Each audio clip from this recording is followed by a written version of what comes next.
Do'stlar, assalomu alaykum. Qisqaroq qilaman. 2 minut vaqtlaringni olaman. Iltimos oxirigacha eshitinglar. Allohga soldim. Alloh kifoya qilsin degan insondan qo'rqish kerak. Ko'pchiliklar mana shunaqa narsa bo'lgan vaqtida nima u xudomidi, sen xudomiding, bunaqa deydi. Yo'q, bekor gap.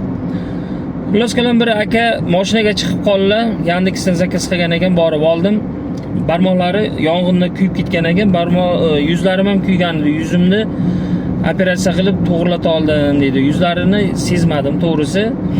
Xullas kalam kvartirani dedi, o'zim turgan kvartirani dedi, kvartiraga berib dedi, uyimda kvartiramni qo'ydimda dedi, onam uyiga chiqib ketdim. Xotinim bilan ajrashganimdan keyin dedi. Bir vodiylik aka dedi, turdida dedi, 3 oycha turdi dedi. Keyin dedi, kvartiram pulini bergan dedi, period berilgan dedi. Haligi svet, gaz, suv deb qarzi dedi 960 ming bo'lib ketdi. O'shani dedi pulini bermasdan ketib qopti. Kalitni dedi avtomoykachiga tashlab ketgan dedi.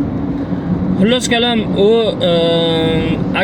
akaga ertalab telefon bo'lgan avtomoykadan, aka sizni kvartirangiz menga kalit tashlab ketdi, o'sha kalitni kelib olib keting deb aytdi. Keyin borib oldim dedi ertalab dedi.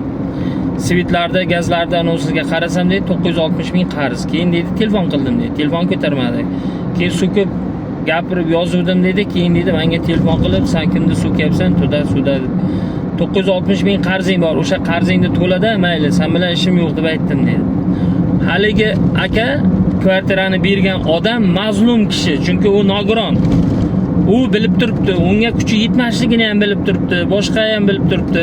Xullas kalam nima emish? Men senga pul bermayman.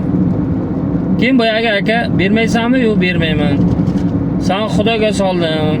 Alloh kifoya qilsin deb dedi, amin qildim dedi. Bir oycha o'tdi, bir oydan keyin dedi, bir ayol kishi telefon qildi dedi. Telefonda dedi, aka kvartirangizga biz turuvdik oilamiz bilan. Shu pulni qarzimiz bor edi 960 ming, o'sha pulni bermoqchiman deb aytdi. Men u pulni olmayman. U pulni men anaqaga qoldirganman. Oxiratda qoldirganman, qiyomatda hisob kitob qolamiz deganda, iltimos aka unaqa qilmang. Erim avtohalokatdan 2 oyog'idan ajraldi. Haligi akamiz bu akani mensimay, qo'lini nogironligini nima qilib mensimagan. Tavba qildim, astag'firulloh. O'sha insonni o'zi haligi akani o'zidan qo'llari nogiron bo'lsa ham undan battar holatga tushdi.